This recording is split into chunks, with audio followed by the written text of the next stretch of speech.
Hi, I'm Alexia Vo, and today I'll be giving 3 reviews of fantasy books that I listen to. When I give out these fantasy books, I'm going to give a little brief summary about them and then what I was able to take away from it. So the first book that I listened to was Today I'll Be a Unicorn by Dana Simpson. In this book, there's a little girl and she's with a unicorn, and she is learning about the ways of a unicorn and what they do. So like, for example, in the book, it just displays them leaping over meadows, sitting on hilltops and roofs to look over their homes, or sitting on a rainbow. And the little girl in the book, she's like very excited to be following along this unicorn up until the moment that the unicorn mentions that they eat hay instead of pizza. And so at that moment, the little girl is like, I'll be a unicorn another day, and decides to eat pizza. And so at the end of the book, you see a little picture of the girl and the unicorn, and as sitting at a table together, the little girl's eating pizza and the unicorn just eating hay. And so that's it to the book.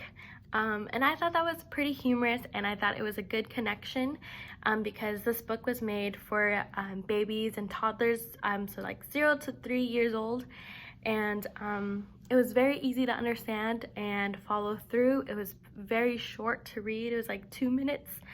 And the pictures, they pretty much filled up the entire page, which is something that babies and toddlers would be more looking at rather than trying to read the story itself. So the sentences are really short and simple, which is what babies and toddlers need when they're first learning to read, or just to get a simple idea of literature.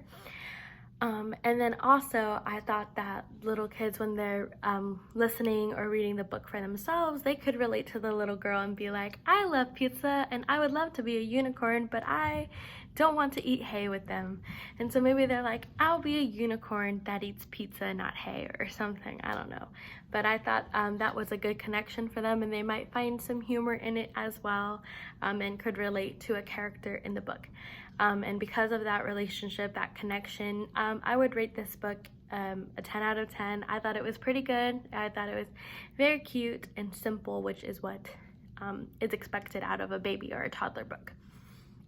So the second book that I read was Not Quite Narwhal by Jesse Sima. This book was made for preschoolers and the kindergarten level. And so in the story, there is this narwhal, and they're born into a family under the sea, and this narwhal kind of notices that it looks different from all the other narwhals in the sea. Like, its little horn is shorter, their body is just normally shorter, and they don't really swim as fast. And so that could generate some doubt about and insecurities about themselves. And so one day, this narwhal discovers some other creature that they think is a narwhal, and goes to follow it, and finds out that it's a unicorn, and then finds out that they are actually a unicorn and not a narwhal.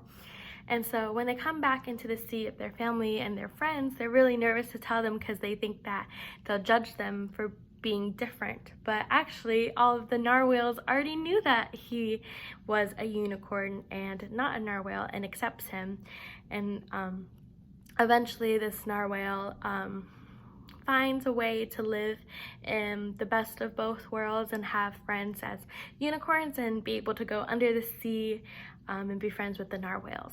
So I thought that was a really cute story, and it could also, again, relate to the audience, for people who may be feeling like insecure or doubtful that they look a lot different from others, but then it also teaches that they're not alone, and that there are other people out there who look like them, and there's no shame to being different, because at the end of the story, the unicorn is accepted even though they have differences from the narwhals.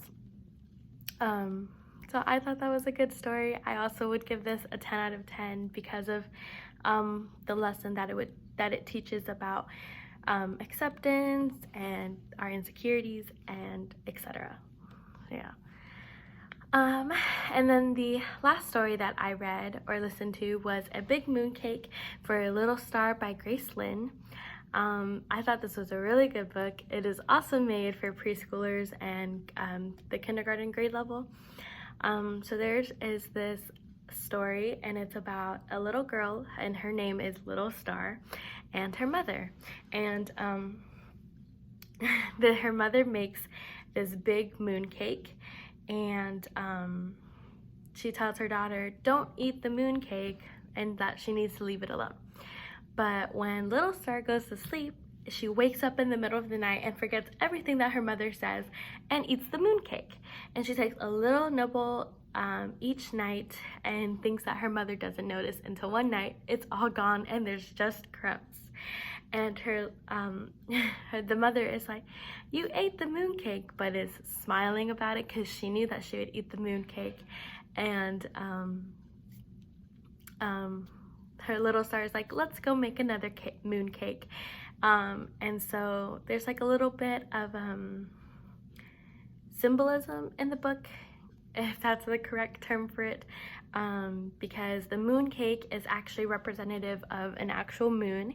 And so because the story takes place in space, and so when the little girl is taking pieces and pieces of the moon cake and eating it, it actually creates the different moon faces, because there's a page of the book where it displays all of the moon cakes and the nibbles that Little Star has ate, and it's all the different moon phases. And so that's why the mother is happy and glad that she has been eating out of the moon cake, and that she knew that it was happening because the moon phases exist.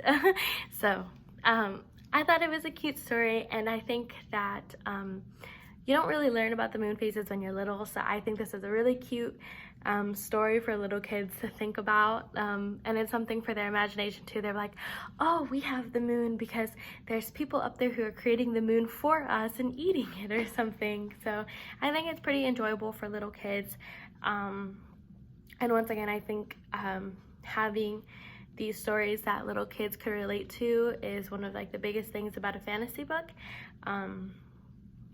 because they can put themselves into the roles. And little kids, like, I know I would probably go eat something, especially if it's cake. If my mother told me not to, I would probably go eat it as well. So I thought that was a good story, and that's another 10 out of 10 in my eyes. And the reason that I chose all three of these books and decided to talk about them after listening to a few other books is because these are the books that I like the most, and because they are all fantasy books, I think they are really good books for little kids to be reading, and to be able to put themselves into the little character that's in the story. And obviously there are maybe some elements that we may not think are real, but little kids do. Maybe like a unicorn or a narwhal being able to live both as a narwhal and a unicorn, or that there's not actually people who are making the moon and eating out of it, but a moon cake actually exists. Like there's actually an Asian dessert called a moon cake. So there's just a lot of different ways that little kids could enjoy and relate to the book. And they also make good fantasy books because of all the pictures that were displayed in them, that make the fantasy book even more imaginable for kids and fun to enjoy and read and listen to. So yeah, that is my review. I really enjoyed this assignment and being able to read a bunch of little books for kids and give my review on them because I enjoyed them. So yeah, that is it. Thank you.